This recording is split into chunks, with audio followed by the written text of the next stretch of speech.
जग जसे आहे तसे आपल्याला दिसत नाही, तर आपण जसे आहोत तसे आपल्याला जग दिसते. अजय एक नामांकित चित्रकार होता.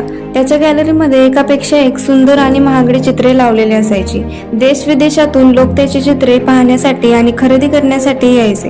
एक दिवस प्रदर्शनाच्या अगदी मध्यभागी अजयने मोठी रिकामी लाकडी फ्रेम टाकली.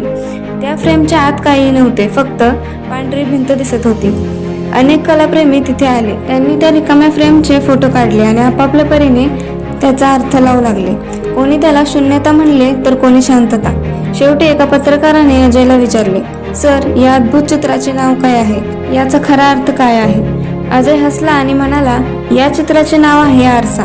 मी इथे कोणतेही चित्र काढलेले नाही. जी व्यक्ती या फ्रेम समोर उभी राहते तिला समोरची पांढरी भिंत दिसत नाही, तर तिच्या मनात चाललेले विचार त्या चौकटीत दिसू लागतात. जर तुमचे मन शांत असेल तर तुम्हाला तिथे सुख दिसेल आणि मन विचलित असेल तर गोंधळ दिसेल.